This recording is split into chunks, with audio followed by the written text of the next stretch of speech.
Hi there, hello, welcome to the Pitch Grid. Thanks so much for stopping by. This is our first episode, and we are going to go into the depths of what has been a chaotic and somewhat an unpredictable week in the EFL and the NFL. It's time to go pitch side first. So, in the EFL this week, we had a lot of interesting and somewhat bizarre games and happenings. So let's go to the first one that probably is the headliner of the week. Sunderland versus Leeds ended in a very chaotic way. Um, this was the top billing that everyone expected. I sure didn't expect a 2-2 draw, but that's how it ended up. And let's just say there were a lot of yellow cards as well. So this was billed as, two top contending teams up at the top of the table, Leeds being very much the favorites coming into the game and the season, really, to gain promotion to the Prem. Whereas Sunderland have been the very surprise team of the season. They weren't expected to do much this season with a new coach and a very young squad. But yet they have had a very hot start to the season and were undefeated coming into this game at home, having never lost or drawn at home. So they never dropped a single point, which is insane. So this was billed as, who's going to be, the top dog. And if Leeds won, they would have actually almost been 1 point back of the top of the table. So this was very much a very early statement top dog game. And Sunderland kind of got off to a hot start as they quickly got a Chris Rigg goal in the 9th minute. It was a very clean strike. Can't say much about it except it was just very good. Sunderland played it very well, and they got the early upper hand and dominated that first majority of the game until Leeds just used their usual "we're better than you" tactic to just gain back control. And about 13 minutes later, Joel Perot equalizes. Wow. It was just a very smash goal. Um, he just smashed in the back of the net without any problem at all. And yeah, it tied the game up, and everyone was thinking, "Wow, this could be a very exciting game." And then first half kind of just went and was gone. One yellow card before the half, nothing major. Uh, on Leeds' Joe Rodon. And then it went to halftime 1-1, and you were thinking, hey, this could go either way. Both teams have looked good for stretches in the first half. And really, possession was even. The shots were even. Shots on goal, which is a weird statistic to me. But yeah, here we are. They were all even. And there wasn't much to separate the two. And really, the second half wasn't really much. Sunderland just got like a yellow card right after the second half started. Um, it was a weird Joe Bellingham yellow card for a weird tackle, and then all of a sudden, Leeds used that, took control of the game, and in the 56th, Junior Firpo scored a banger goal just right near the edge of the penalty area, and all of a sudden Leeds took control. There were a couple of yellow cards by Sunderland, another one by Leeds. It just didn't look like it was going to be Sunderland's day, and they were going to actually drop points. And everyone was thinking, oh my goodness, Sunderland might be actually being exposed here today on their home pitch where they've never lost again. Never lost or dropped a point. And then the weirdest crap happens. It's a free kick about 25 yards out. Let's keep in mind here. This is after full 90 minutes have been played. They were at 8 minutes of stoppage time because of the insane amount of yellow cards. And so yeah, it was looking like, oh, this is, if Leeds claim the ball here on this free kick, It's a long free kick anyway. How in the world is Sunderland possibly going to score this? And Leeds are probably going to win the game at that point if they clear the ball off this free kick. And then that didn't happen. The free kick came in, and well, it's interesting because originally someone got ahead to it. It was believed to be a Sunderland player, and then all of a sudden, the Leeds keeper, Ilion Melier, who's considered one of the better keepers in the championship, he absolutely bungles it. It goes right through his hands, right in between his legs, and it just trickles in the back of the net. And it's officially scored, actually, as a Junior Firpo own goal. I didn't really see it on the replay, but that's how it's officially scored. It's scored as an own goal. And yeah, Sunderland took the tying goal, and with only like a couple minutes extra because of goal celebrations, stuff like that, there wasn't much either side could do. And by that point, I think both sides were spent, and it ends in a 2-2 draw. Now, what do we take away from this? I don't think we can take much away from this. It is very early open doors. Um, both teams are still finding who they are, but I think we can easily say that Sunderland right now is very able to compete with Leeds, which no one at the beginning of the season would have said. It was easily thought Sunderland was going to be mid-table at best. And yet here we are, Sunderland are still at the top of the table. And at that point on Friday, it looked like, man, those were the two best teams in the championship just going at it. And then we head into Saturday's games. There were a lot of factors coming into this match day. Burnley was in second place at the time. They were playing a very out of sorts Preston, and it's a Lancashire derby. Um, very derbies are very interesting in English football. Let's be honest. Some are more hotly contested than others. Some teams think there's not as much of a derby as other teams do. Hint, hint, Middlesbrough and Sunderland. Um,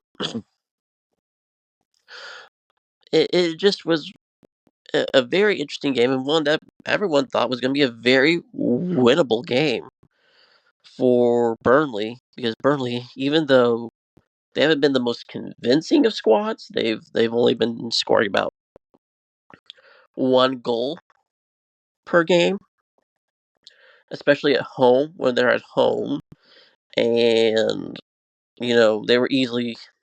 It's not like they've been the most convincing squad, but at the same time they take control by the scruff of the neck and have usually just killed games off. Well, they couldn't do that today. Preston, after their 3-0 whopping of Watford over the midweek, they just decided, we're going to come in and we're going to play this tight. And they did. And it was a very physical game. No one could really get anything going. I mean, you look at the possession, Burnley got us about a 60.2% possession over Preston's 39%. And really, both sides had even shots on goal, and the shots on target were about the same. Again, it's a very weird statistic because shots on target has to be within the penalty box and within the frame of the goal, and that feels like a very weird statistic at times. So, but then Preston had the best chance of the game off of a free kick, and Manuel Reese just slots it home, but it's called offsides. And this was very early in the game, mind you. This was very early in the game. Preston thinks they've scored a goal, but it's called offsides. If you look at the replay, if you go back, look at the replay, go look at any highlights or on YouTube or whatever, it doesn't look like it's offsides. To me, it looked, if it is, it's very fractional. And Preston, I really think Preston got snubbed right there. And then the crossbar decided to snub Preston right before halftime. Just right before. Preston get a glorious chance of a free kick right in the outside the penalty box. And the Preston fullback absolutely smashes it against the crossbar. And it just, yeah. Kessler Hayden, he wanted to get that goal so bad, but it just clangs off the bar. And Burnley are saved from losing to what has been a very bleh side this early in the championship. It's early doors again. No one really knows what these teams are. We probably won't till about Christmas time. But for right now, I mean, Preston was the first team to sack their manager. They hired Paul Heckingbottom. And, I mean, he's given them an identity. Let's be honest. Like, he's now thumped Watford, who we're going to get to in a minute. And now he's held Burnley, who was second place, to a 0-0 draw. It just ended that way because the second half was just a bunch of nothing. And honestly, you've got to give Heckingbottom a lot of credit because Preston were awful before he came along, and he's given them a gritty kind of mentality so far. And as a Preston fan, you've got to be pleased with that. So yeah, I think Burnley that was very disappointing from their end. Preston, yeah, it just I think they're starting to find their identity. If they found it, boy, they could if they can find some momentum, they could really be onto something there. But speaking of Preston, who thumped Watford, let's go over to Watford and Middlesbrough. So this was a couple of teams that were in the top 10. Middlesbrough had just come off a couple of nice wins. One over what were the league leaders at the time in West Brom, 1-0 at the Hawthorns.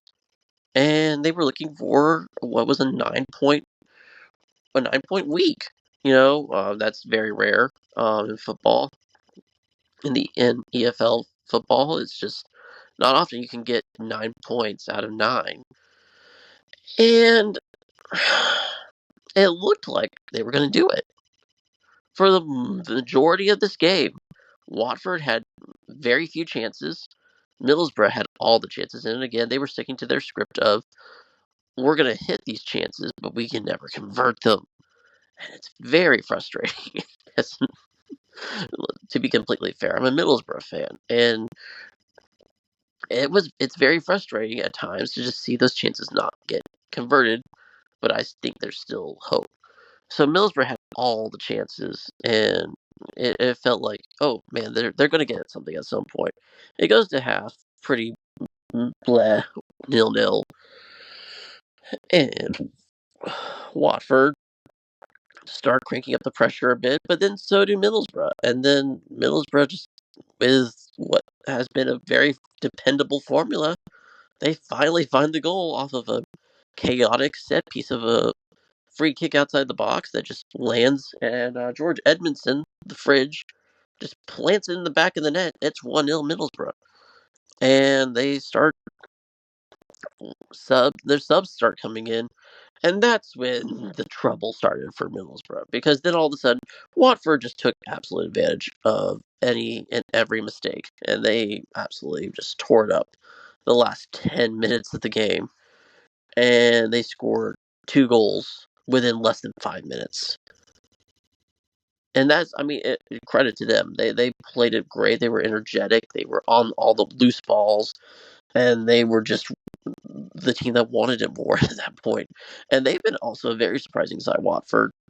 They were not expected to do well. Some thought they might be in the relegation zone at the end of the year, and they have really come on, and they just really took this game by the scruff of the neck in the last 10 minutes, and they deserve the win ultimately.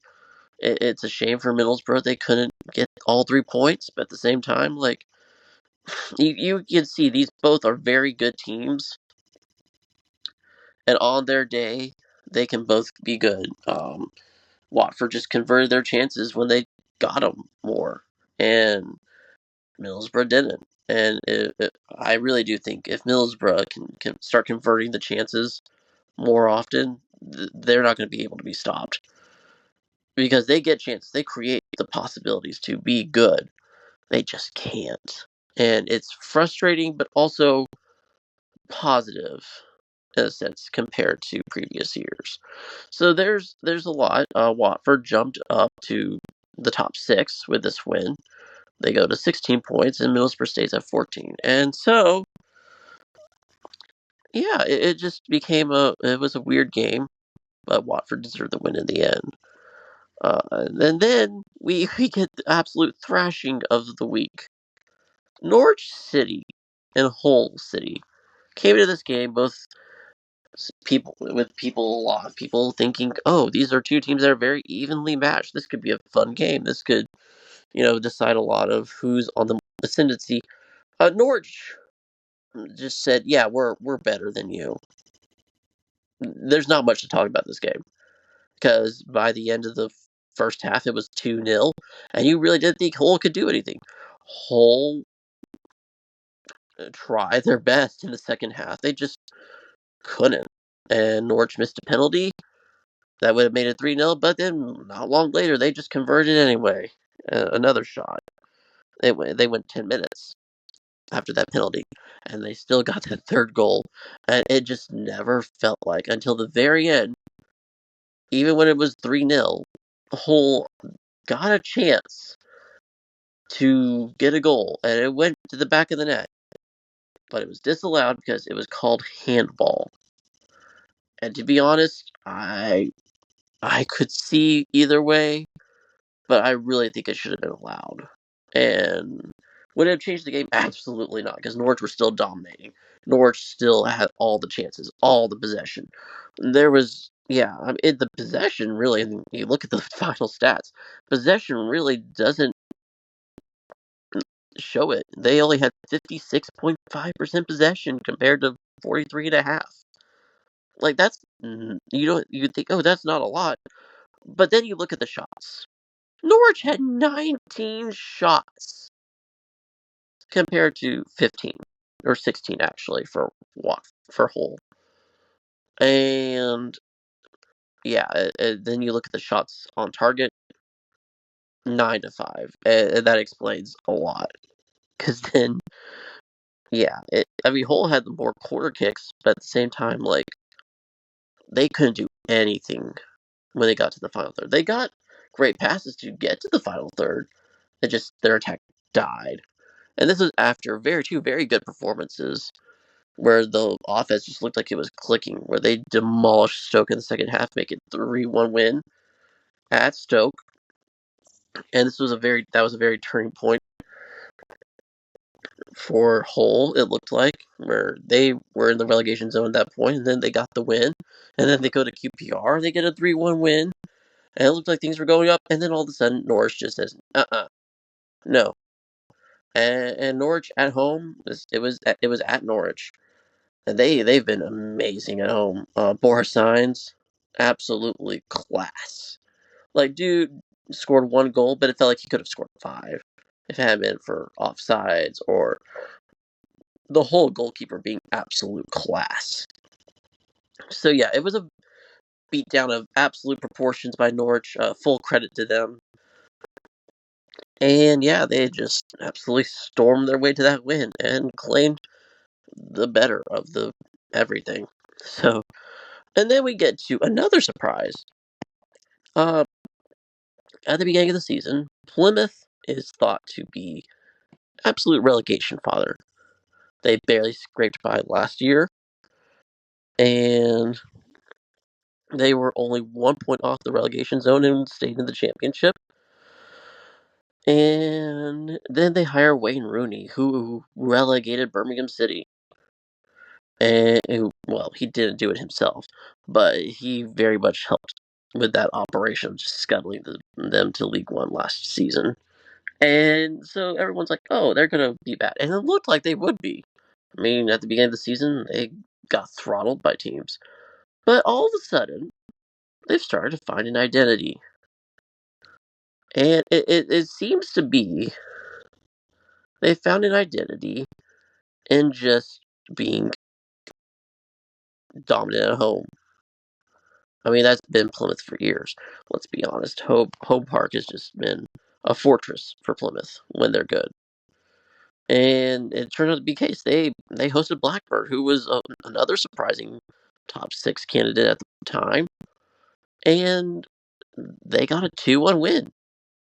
I mean, not much to say about this game really. Plymouth barely had more possession, but they had way more of the shots on target. Um, and they had the same amount of corners, but they did have to make as many saves. And when you have 17 shots to only 7 for Blackburn, that says something about just how dominant Plymouth were on the offensive side. And yeah, so it started very meh until Plymouth just scored a 15-minute goal by Obafemi, and just Plymouth took it from there.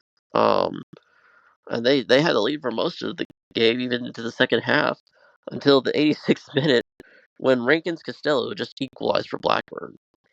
And then there was about 8 minutes added for stoppage time. And what do you think happens? Plymouth score in the 97th minute to take a 2-1 lead. And by that point, because there were only like a couple minutes added after that, Blackburn just had no way to answer back. And with Blackburn, it seems to be a case of they cannot find a way to score more than one goal. If you make them try to score more than one goal against a good team, a good defense, a good solid compact defense, they can't do it. And that seems to be a problem with them. Even though they've had like several good goal scoring outputs, they just do not seem like a team that can do more than one goal consistently. And they might be solid at times from the back, but I think Plymouth showed that if you can attack them consistently, the opportunities will come and you can beat Blackburn. So very kudos to Plymouth. They got the win and they are definitely out of the relegation zone at this point with a good hot streak actually coming in now. Which yeah, kudos to them. And another shock, West Brom. What on earth is going on there? Because they had two straight losses over the last week to very good teams. Well, you couldn't say Wednesday was. Sheffield Wednesday just got him at the death. That's going to happen a lot in the championship. But then they lose to Middlesbrough 1-0 over midweek. So they come into this game with hosting Millwall. Millwall, a very mid-table team, kind of per usual for Millwall. But they come into this game thinking, "Oh, we're going to, get this. We're going to be able to win this game and get back on track. It's at home, so we can do this." And West Brom have not allowed a lot of goals at home. They still only allowed one goal at home, and that was to Middlesbrough. And so they come in this game thinking, we're going to smash them. We've had a great output. Josh Match as the leading scorer in the league. We can do this. But no, Millwall just decided to set up a high press. And the summation of this game is in how many yellow cards there were. There were totals of 5. And then other than that, West Brom had 13 shots to Millwall 6. West Brom dominated the possession 79.5% to 20.5%. And they got nothing out of it. Absolutely nothing.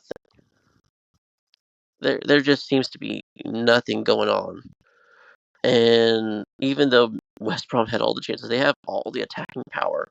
West Brom fans coming into the game were like, "Oh, we need to start Fellows. We need to start Johnston."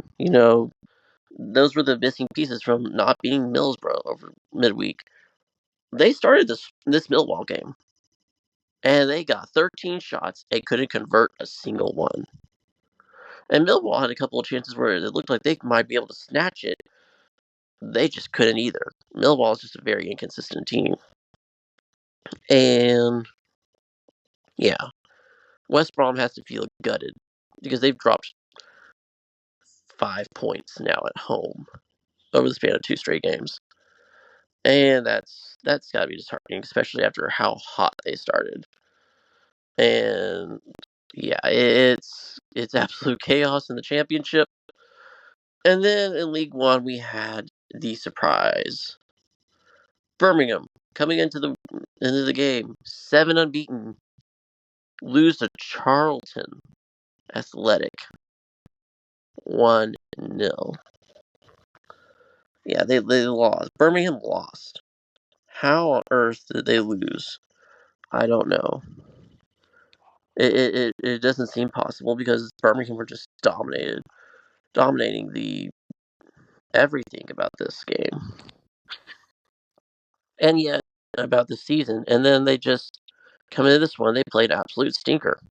Charlton, I mean, they got dominated times of possession by Birmingham, but otherwise, Birmingham only had 3 shots and none on target. That's not usual for Birmingham this year. They've been scoring and ruthlessly by Alfie May and Jay Stansfield, which brilliant on the part of Birmingham to bring back Jay Stansfield. But yeah, uh, 1-0 was not exactly what I was expecting. They came into this 8 unbeaten, and all of a sudden they lose one. So now that the international break is coming up, it's going to be tricky and interesting to see how Birmingham respond to that. Yeah, and other news now, we're going to go away from the game recaps and just a quick summation of some news in the championship.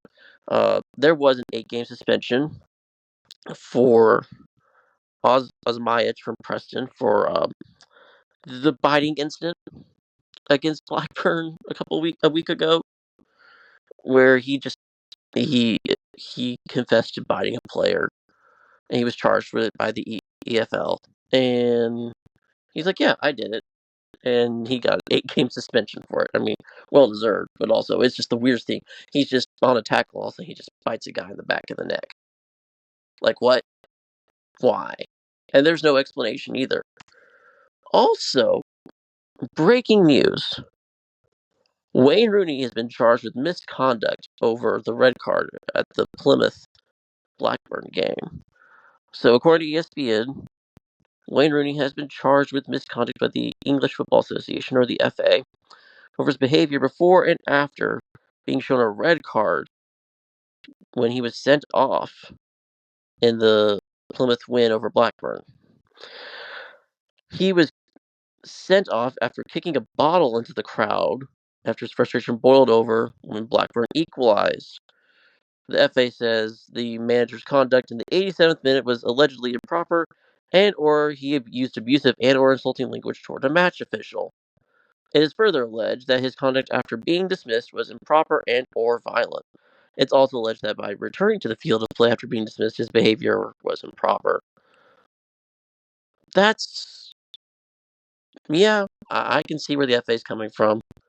Definitely weird because when you're sent off of the red card, you're supposed to just leave the pitch altogether. You can't come back out. You have to hit the showers. And yeah, Rooney not regarding those rules. That's kind of stinky. And yeah, ESPN says there's a statement that's been made. Um, he was not allowed to talk to the media. Um, his assistant said he's still passionate about the game. We all watched his play for many years, and we all know that his passion is what drives him, and he's been brilliant down here. I've seen him like that. He still has that passion on the touchline. He likes to be calm and calculated at times and see the game. That's his management style. You're never going to take that passion out of Wayne. Well, apparently Blackburn did in the 87th minute because they made him kick a bottle into the stands. Yeah, and then apparently the passion made him come back out in the field. So that's just bizarre. But here we are. And so, yeah, I don't know what's going to come of this. But yeah, he's going to be charged with something. He's charged with misconduct over it. So I guess we're going to have to see where that leads for now. And yeah, that's your pitch side news and summation for and of the games for the week. Let's head grid side now. Let's go NFL because this was a weird week in the NFL. Like lots of chaos. And I'm not kidding. Like there's like upsets galore, weird games, weird plays. Let's get into it. So we start with Thursday night, and as NFL fans will know, Thursday night games tend to be pretty meh, pretty boring. Usually, you get a snooze fest. It's two teams that are, well, but this time you get Bucks and Falcons, Buccaneers and Falcons, two teams that are pretty decent so far this year. Both came into it, having had good wins. The Bucks came in 3-1, and the Falcons came in at 2-2. And the Falcons have never ever had a more than one possession game. Like either way, win or lose. They never had a win or loss by more than one possession this entire season. That didn't change this week. Cause yeah. So the Falcons started off great. They got a 16-yard touchdown pass from Kirk Cousins, who's been balling out this year. He's been getting better and better ever since the Week 1 performance against Pittsburgh, where he just stunk it up, and everyone thought, "Oh, he's washed." He's got a lot better, in my opinion. We'll get to that in a minute. Yeah. So he throws a touchdown pass to Drake London with 11:54 left, and then the Bucks just go on a tear and score 10 straight points, including a Mike Evans touchdown, which big shock for the Bucks. I know. With Mike Evans being one of their best players. But then the Falcons respond and they take a lead in the second quarter.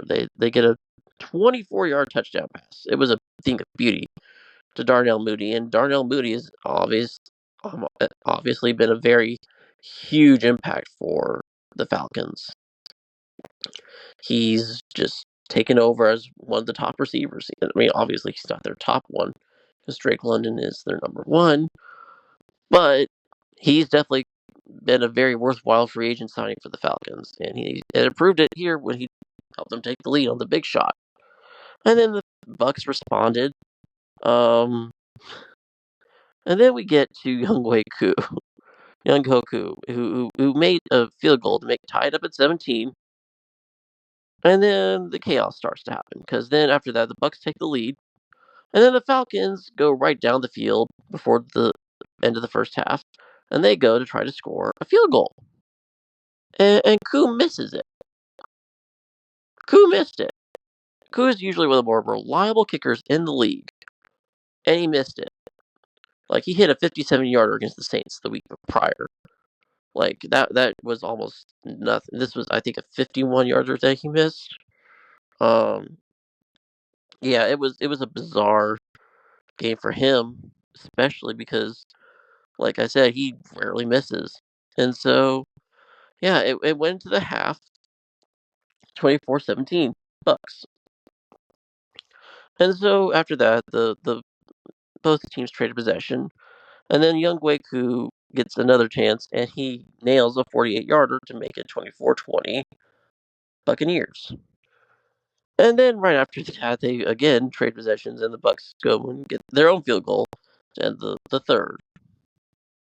The fourth quarter is where this game just went on drugs. Because then it's like, okay, this is a good game. Man, this is going to be good. This could be going down to the final possession. And let's see where it goes. The Falcons immediately just go and score a touchdown by, guess who, Darnell Mooney. Um, Again, Darnell Mooney, very, very savvy acquisition, and he just got a 12-yard pass that was a thing of beauty, and they struck quickly to tie it up at 27. So we're like, yeah, this is awesome. And then the Bucks take the lead at 30-27. Um, and then the Falcons decide, we're gonna go drive, and then they get to about the Bucks 30 or so yard line, and it's fourth down, and they decide to kick it and tie the game because again, Koo's pretty automatic. What happens? The Bucks block it. The Buccaneers just block the kick, and you're like, oh well, the Buccaneers are just going to salt this game away. No, they do nothing with it after that. And then, after the block, it looks like the Buccaneers are gonna go, drive and salt the game away because after that, it's just, they need one first down, but then Rashad White fumbles the ball. Now, some Buccaneers fans would say, "Oh, that was a face mask," because there is pictures of the Falcons grabbing the face mask of Rashad White as he's about to fumble the ball, but it's not called. Rashad White fumbles, and all of a sudden the Falcons have life again. And so the Falcons just they try to go take the drive and win the game. They can't do it. They take way too long, honestly, to try to get a touchdown. The Bucks defense tries to stand up and they can't. And then guess what happens? They get down the field and they finally get into field goal range. And at one point, it looked like they weren't going to because Kirk Cousins took a sack. But then, anyway, they convert the third down anyway, and it's near the end of the game, and they call timeout to try to preserve enough time for Koo to get the field goal. This is about a 52-yarder, and he hits it after missing a couple of long field goals, and so he makes his time expires to tie it at 30. So we head to overtime, and the Falcons. The overtime rules are weird. You in the regular season, if you have to score a touchdown as the first team if you get it in overtime, or else first score wins. So the Falcons get the ball to start overtime because as you want to be the team that gets the ball first usually in overtime. And so the Falcons just go and just shred up the Bucks defense. Like that drive looked effortless. And then all of a sudden, Darnell Mooney gets hurt. So what happens? Kadarius Hodge comes into the game to replace him for one play. I mean, it looks like Mooney's going to be back. You're like, okay, they'll just, this is going to be a one play thing. They're going to still drive, and who knows, they might kick a field goal and the Bucks have a chance or whatever. No, instead, that very play, Kirk Cousins throws a screen pass to Kadarius Hodge, and he just scampers 46 yards in. Like, that's insane. Like, and that means the Falcons win the game 36-30. They don't have to kick the extra point because it's overtime. And so it goes bananas. Atlanta just can't seem to find the recipe to win more than one score or lose by more than one score. Atlanta seems to be allergic to the concept of a two possession game. So yeah, this is a very bizarre game, and I think it kind of set the tone for the rest of the NFL week. In the most part, and the Falcons got a good win here. I mean, the Bucks, they had just come off a really bad loss to Denver, and they were looking to rebound, but they're still a good team. Like for the NFC South to have some teams like the Bucks and the Falcons be decent or good, that's not usual. And so seeing that these two teams could be competitive, especially when last year the Falcons were not competitive at all, and it looked bad at times with Ritter at quarterback, and they were fumbling, and it was a mess. But Arthur Smith got fired, and they made some changes, and they look good. They're not complete. They've got a good defense. The offense can struggle at times, but it looks like they're improving and getting better. And the Bucks, yeah, this is a bad loss for the Bucks. Like they did not need this loss. They need a rebound quick, and otherwise they're going to lose this division. And I don't think they're going to necessarily. I think this is going to be a very tight division race. Right now, the Falcons, I think, are leading because of tiebreakers. Um, yeah, they are leading the division. They're leading the division because of that win, and the Bucks. You know, yeah, it was the Bucks needed that win, and they did not get it, and it's huge. So yeah, that kicked off the week in a great fashion. It was a great game. Like, okay, what's going to happen next? We get to Sunday, and we get to the London game. The London games for those who don't know, international games happen bizarrely early in the year um, because reasons. And the NFL decided it's going to be Jets and Vikings. So the Vikings come into this undefeated. They're one of only two unbeaten teams at this point coming into the week, along with the Chiefs. And they're 4-0. They've got the MVP favorite quarterback in Sam Darnold, who out of nowhere was really good because he had not been good until this year. He looked really good. He beat the Texans. He had beaten, he just knocked the slobber out of them, and then the Packers, who everyone thought, oh, the Packers are going to be really good this year, and they still are, by the way. The Packers are not bad. But then he faces his former team, the team who drafted him, the Jets, who have the star quarterback in Aaron Rodgers. He's not the Aaron Rodgers of old, but he's still Aaron Rodgers, and you can't, disrespect that. So they go into this. It's a very intriguing matchup. It's not like a bad one, but the Jets aren't exactly doing great either.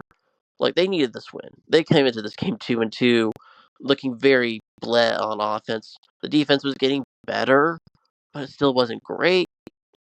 And then they come into this game, and what does the defense do? They just hand the Vikings a 17th spot to start the game. They let the Vikings get a field goal, and then yeah. Well, the defense didn't do this next part. The defense has just kind of controlled the game at that point. It was 3-0, and all of a sudden, the Vikings, they turn the ball over on a Aaron Jones fumble, I believe it was, and then the Jets are driving, and then Aaron Rodgers decides to go over the middle. Nothing bad about that necessarily, except Andrew Van Ginkel was in his way. He tipped the pass to himself and proceeds to run 63 yards for a pick six. And that was like, oh wow, that's huge. And it was 10-0 at that point, and yeah, that was with 2:18 left in the first quarter.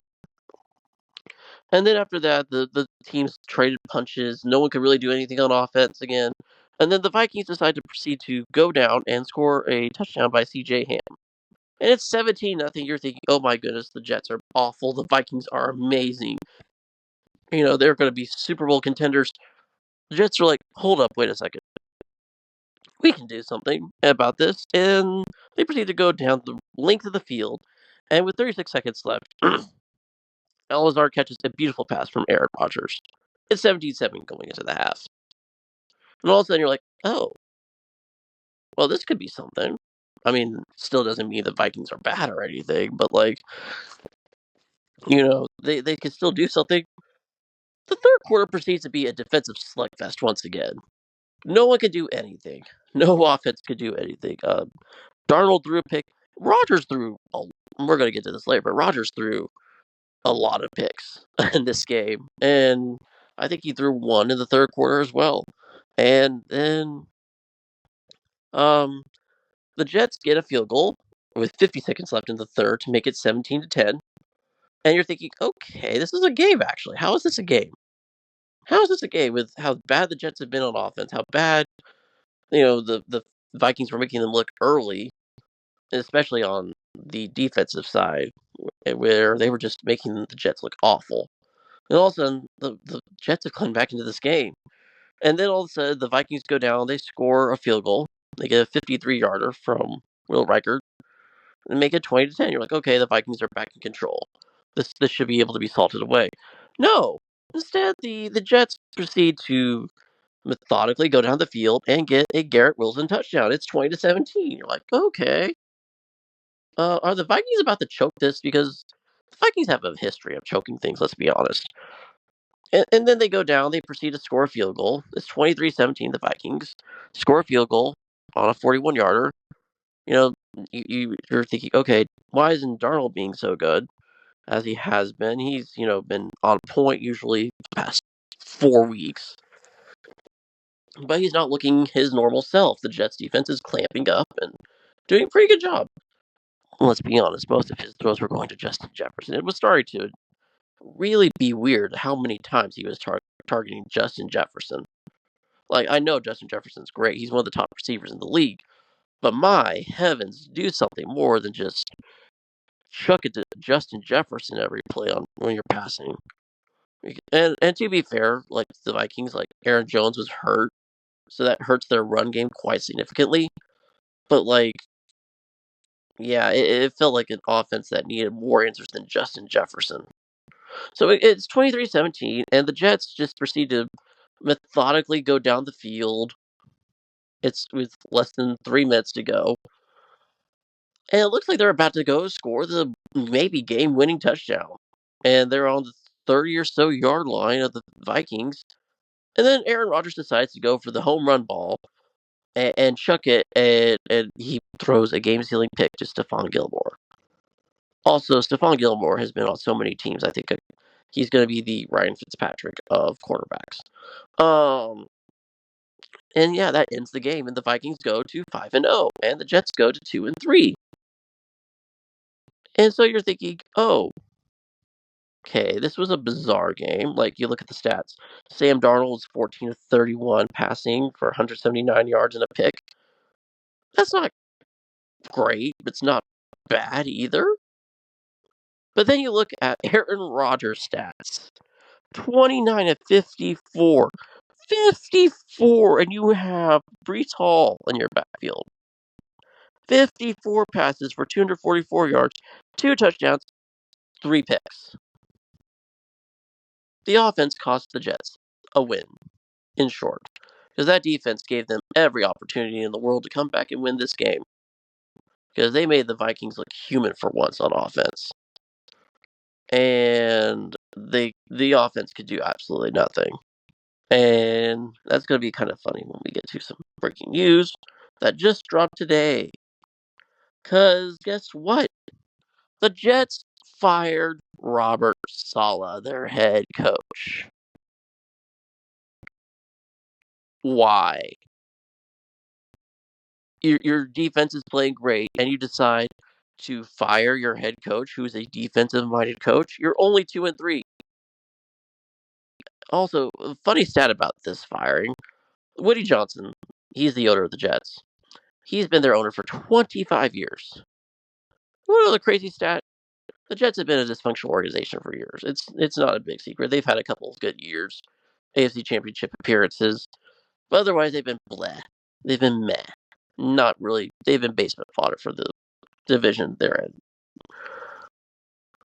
And in 25 years, the dude has never fired a coach mid-season until now.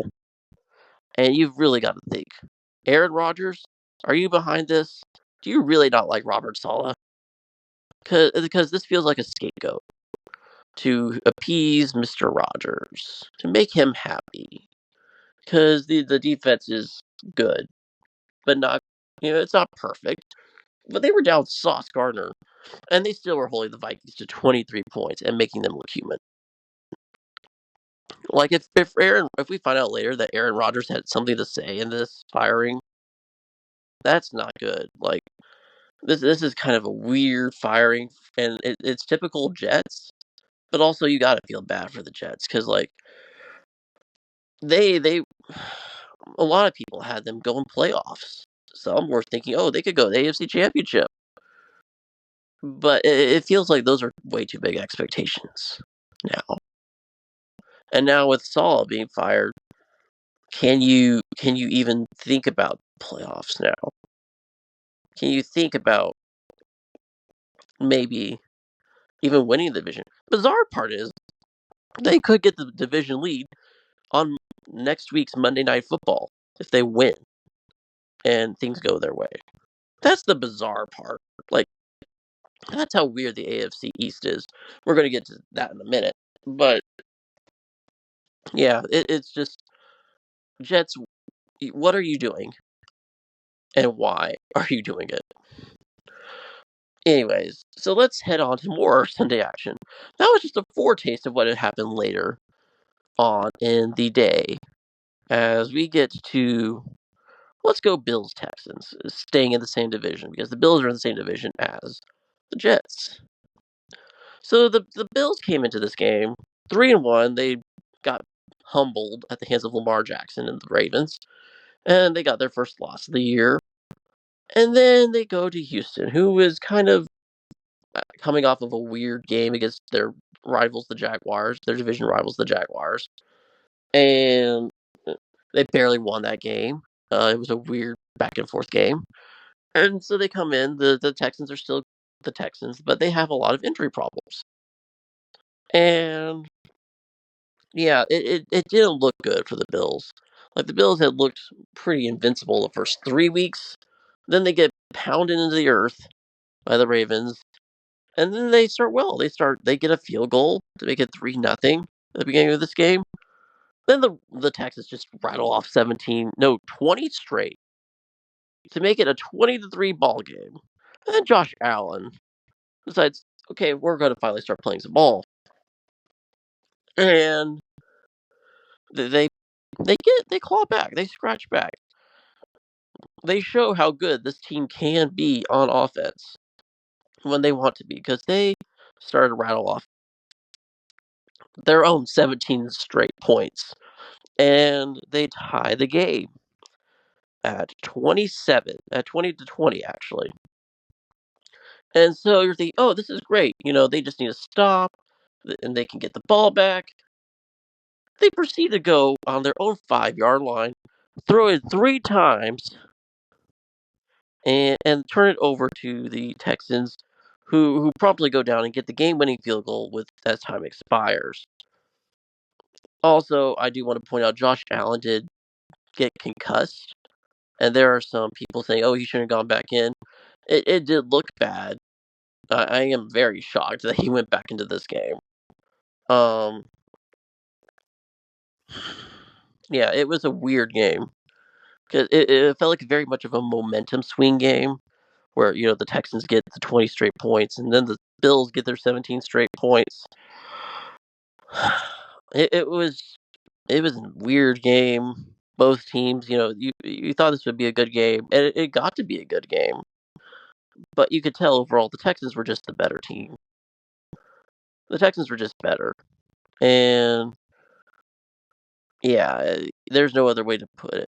And then yeah, 8 minutes left. Terrell Bernard intercepts Stroud, and they get their ball at its 20-yard line. The Bills couldn't move the ball and got it back on a strip sack, and they cut the lead to 10, and they cut it all the way down to 2020.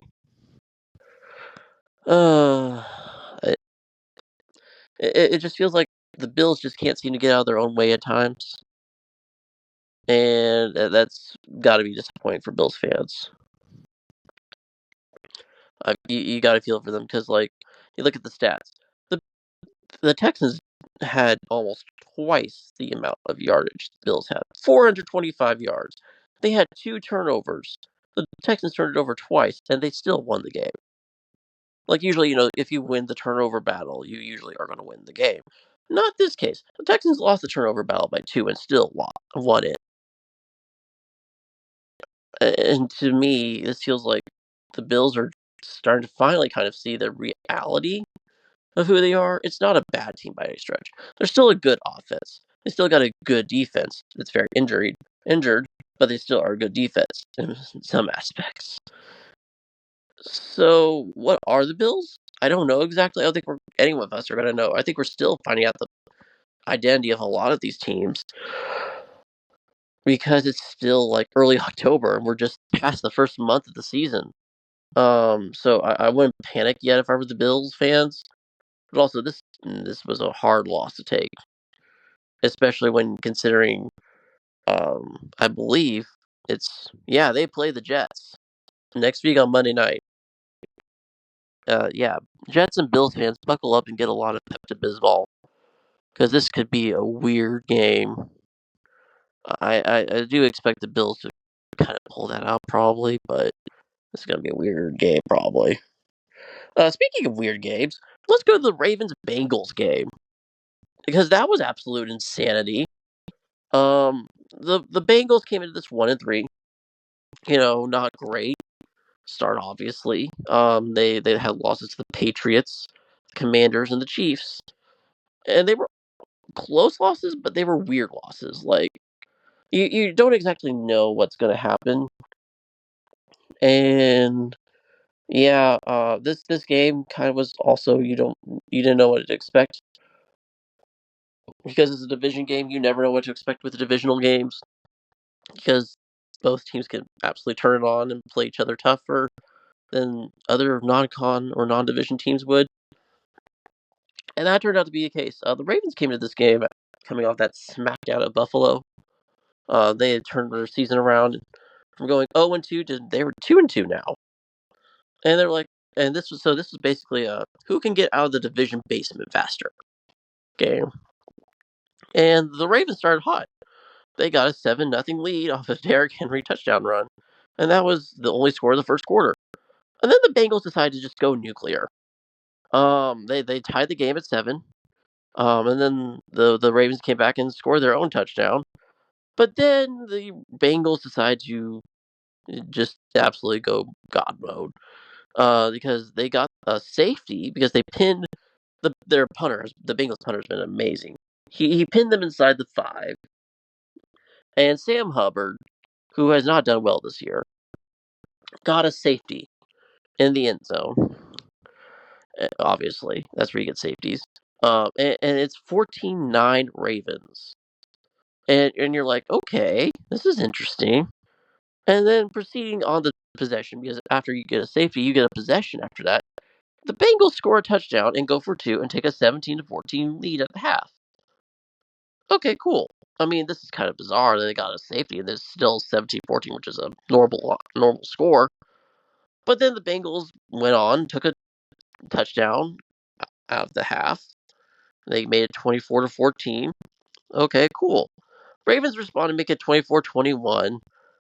And then the Bengals decide, okay, we're going to counter you with that. It was like a heavyweight match because they just traded touchdown after touchdown. The Bengals made a 10-point lead again, 31-21.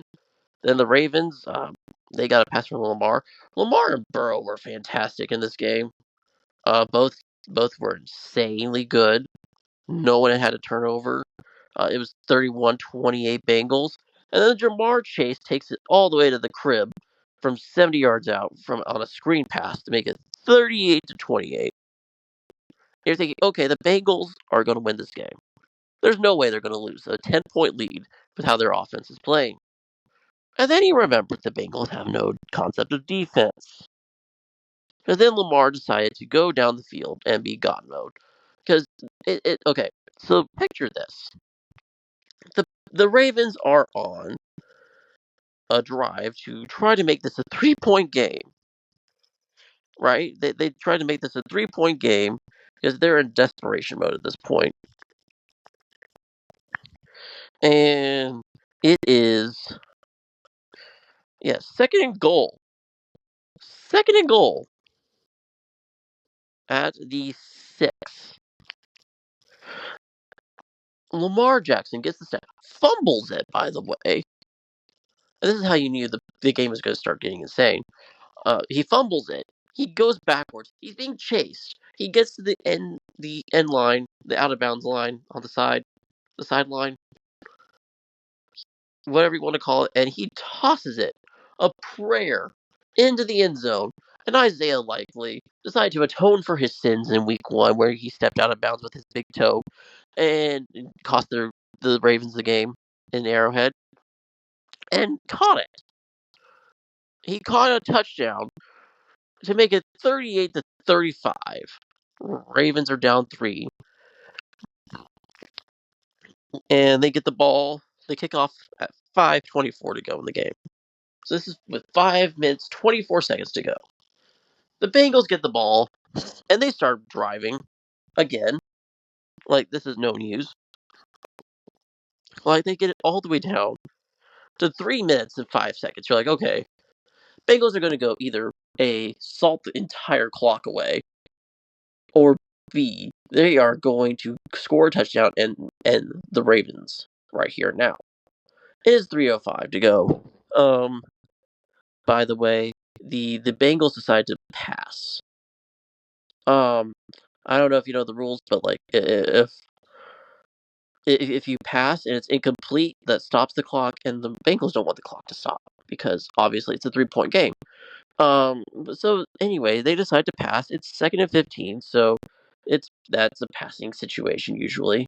Um, with 3:05 to go, Marlon Humphrey makes an amazing play. He's trying to go. Burrow's trying to go to Chase. Remember, no turnovers have been committed at this point. Burrow tries to go to Chase because Chase is, of course, his all-pro, all-star wide receiver, one of the top 10 receivers in the game. And Marlon Humphrey makes an incredible play, picks off Burrow, and that's when you felt, oh, the Ravens might go on and win this.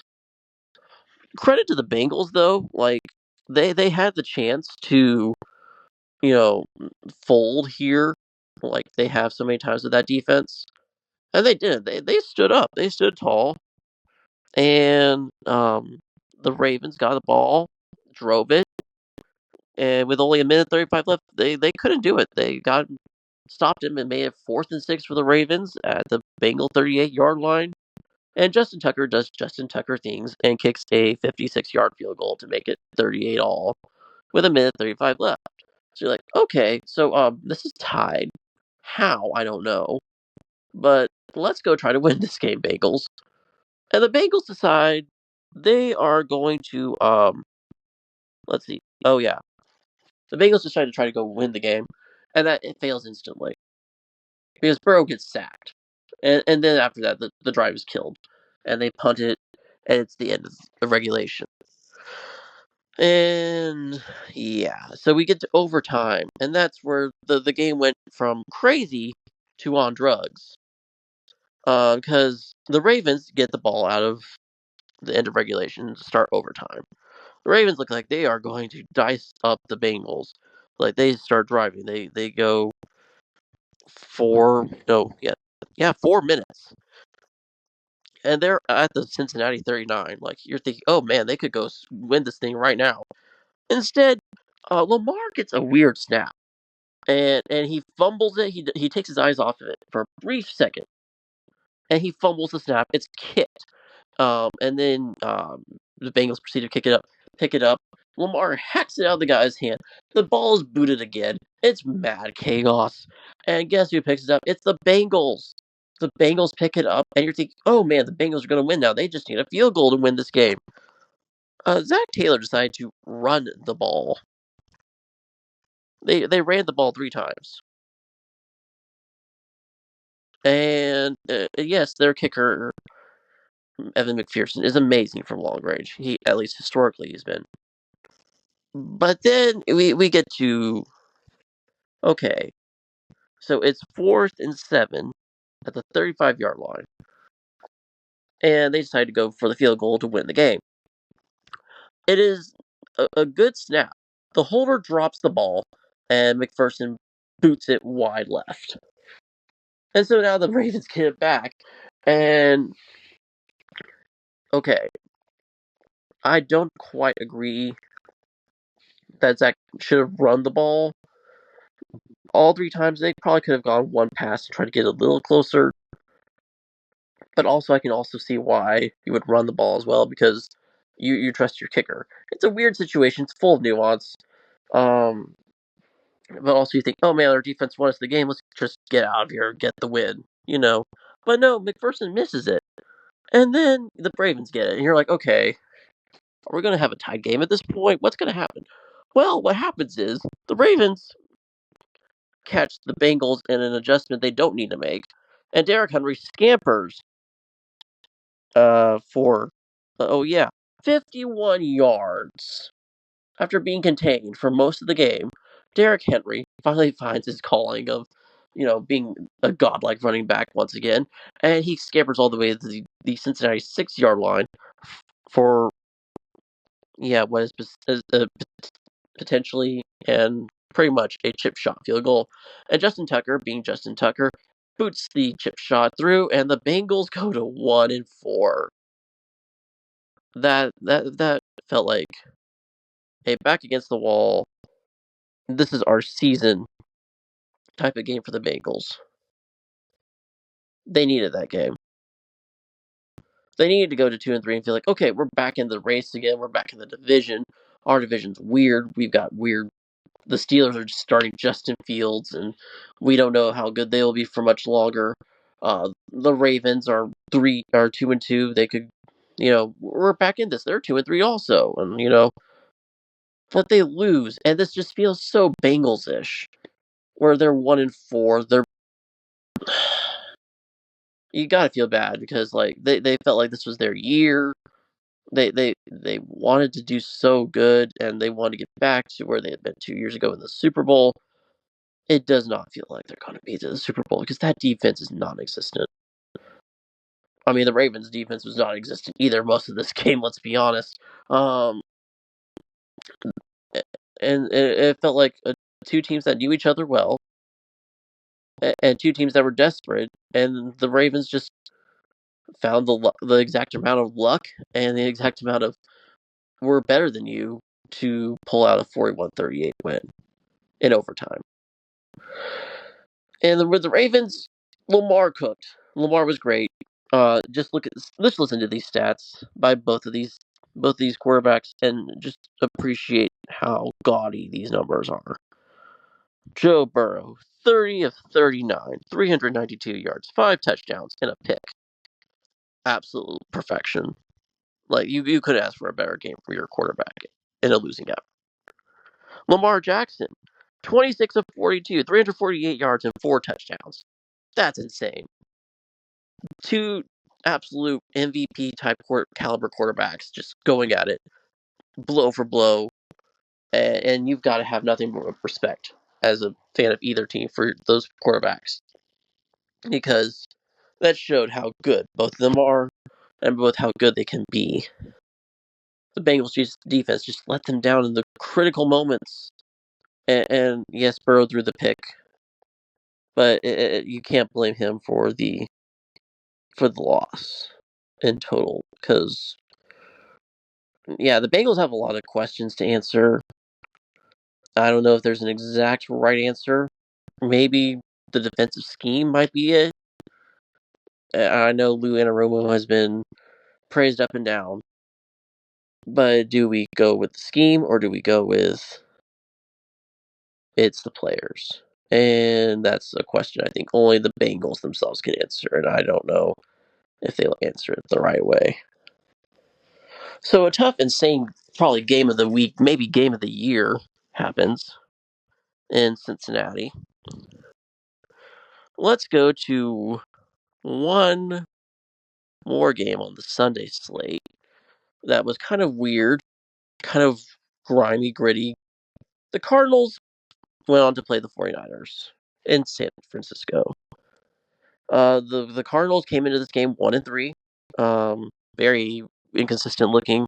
The offense looks great. The defense is garbage. The Niners came into this incredibly injured and 2-2. And this is not, you're like, oh man, this is not the team that went to the Super Bowl last year. Um, the dominant defense, the impeccable offense that just was shredding teams up and down the field.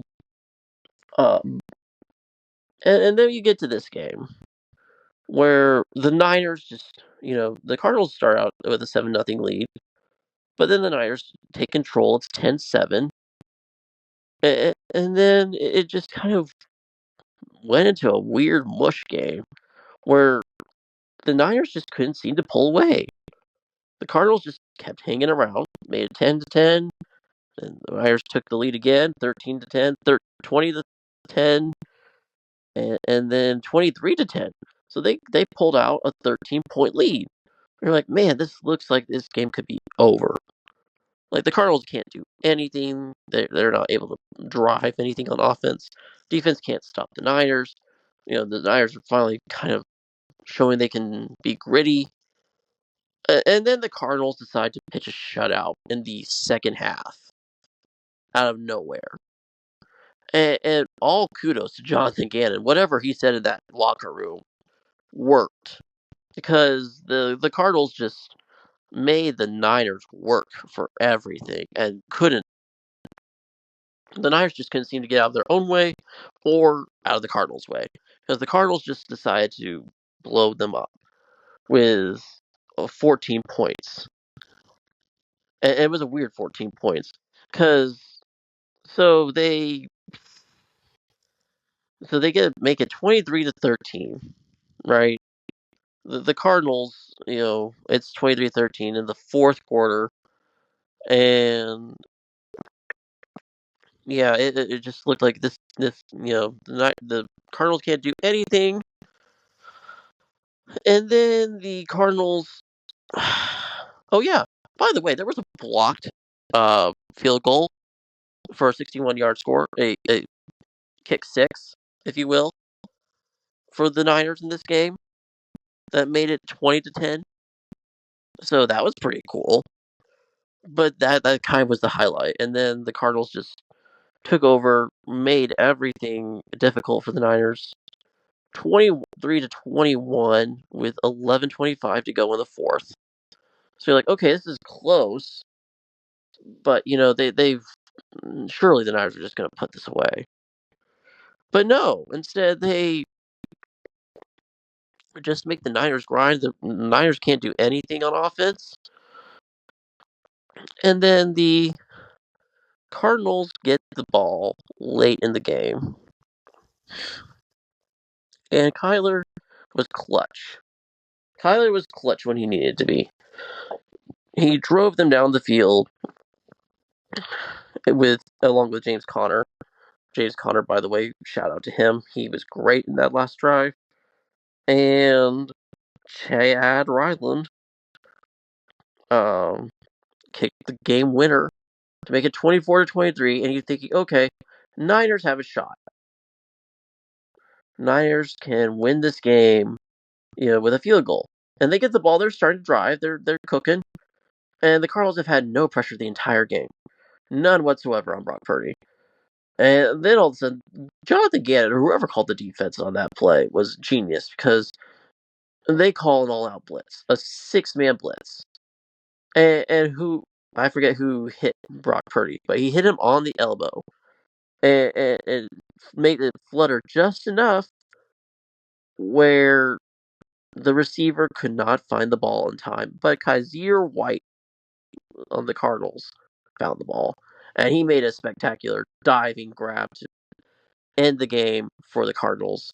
And now the Niners are faced with a lot of questions. They're 2-3 now. They've choked 2 games now to division rivals in this season. Again, they're very injured, but this feels weird for the Niners that they're 2-3 and they don't know how to get out of their own way sometimes, and they can't just effortlessly drive down the field and kill off games. And I don't know exactly what the answer is, honestly.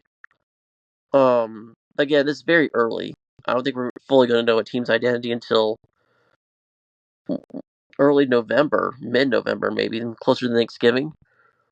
But still, it's hard. Like you want as a team, you want like the Niners, who are consistent contenders for a Super Bowl in what is a wide open NFC. You can't fall behind the 8 ball, and it feels like they've fallen behind the 8 ball. Now I don't know. McCaffrey might be coming back soon. That might help the offense a lot. The defense is injured a lot with Hufanga out still. It's going to be interesting if they get back some pieces. That would be huge. But they do not have Dre Greenlaw either, and I think that shows as well, and especially on the run game. So this is going to be a very interesting turning point. The Cardinals also, this is a turning point for them. Like, if they can use this as a jumping point, like it's a huge win for Jonathan Gannon to say, "Hey, I've got the right guys. I'm doing it the right way. It's a process." We aren't expecting the Cardinals to be playoff contenders this year, but they're. You can see they've got some pieces. They've got an identity, and they know what they want to do. It's just going to take some time. So all the credit in the world to the Cardinals, Niners. It's a little worrying, but let's hope they can bounce back. And then really, the later games, the Packers really just dominated most of the game against the Rams. Giants did take down the Seahawks. I heard an interesting thing with Chris Long from Greenlight's podcast. He was saying, pointing out how every team that faces the Lions the week after they face the Lions, they struggle. And that look no farther than the Seahawks losing 29-20 to the New York Giants. They lost on oh yeah, a 60-yard return of a blocked field goal. That's how the Giants won this game, and it feels like the most Giants way to win it because the offense can't do anything. I mean, Daniel Jones, to be fair, he had a pretty good, solid game 23 34, 257 for two tutties. So, like, that, kudos to Daniel Jones. But, yeah, you definitely didn't expect the Seahawks to lose this game, especially when they were one of the last 5 undefeated teams at 3-0. And now they've lost 2 straight and to the Lions and now the Giants. And, again, it's early doors, but, man, that hurts the Seahawks a lot. That hurts them a lot. And then we had the primetime games where the Cowboys took advantage of a weird game with the Steelers that went until 1 a.m. in the morning, and they won on a last-second touchdown to Tolbert, and then the Chiefs just dominated the Saints, 26-13. And really, there's not much to talk about that game either, because it just never felt like the Chiefs panicked. And there were questions coming into that game about whether the Chiefs would be okay without Rice. Rashee Rice is now out for the year with an LCL tear, apparently, which sucks for the Chiefs. But they seem to have found a role for Juju Smith-Schuster now to fill that role that Rashee Rice had. And it worked perfectly because Juju Smith-Schuster had a career high in catches and yards yesterday. And then, yes, Juju had the one bad play where he tipped it to Colin Saunders, and it was a big man rumble, and you thought James Harrison was going to reappear on the field for a hot second when Colin Saunders is taking it up the field, and the Saints might have a chance. It just never materialized, and the Chiefs just dominated. The Saints um, just never got anything really consistent going on offense, and man, the Chiefs are 1-2 teams now. They're 5-0, and you don't know how. It might not always look pretty, but they keep doing it. And the Saints, they've now lost 3 straight after going 2-0, and there's some questions to be answered now by Dennis Allen. I know a lot of Saints fans are calling for his head, and I kind of can see why, because it's 3 straight losses, where 2 straight now that you've been weirdly just dominated in some aspects. And it started with that Eagles game, and it hasn't really stopped. I mean, they had the lead with the Falcons, but like it didn't feel like they deserved it really. I don't know. It's a weird stuff. Um, but yeah, the Chiefs are the Chiefs. The Saints have some questions. Also, the Chiefs have quietly had one of the better run defenses. They held um, Alvin Kamara to only 2.4 yards per carry yesterday. That's insane. Like, they've had one of the better run defenses of the season, and it's weird because, like, you would not expect that after last season where they did not defend the run well at all. But just listen to this. Derrick Henry against the Chiefs defense, 3.5 yards per carry. Zach Moss had 2.8 yards per carry. Bijan Robinson, 1.9 yards per carry. J.K. Dobbins, 2.3 yards per carry. And Alvin Kamara, 2.4 yards per carry. That's crazy. Like, you would not expect that from the Chiefs after not being good against the run at all last year. So kudos to Steve Spagnuolo for whatever he's cooking up in that run defense department. And yeah, that's grid side really for the NFL action for the week. Thanks so much for tuning into the podcast.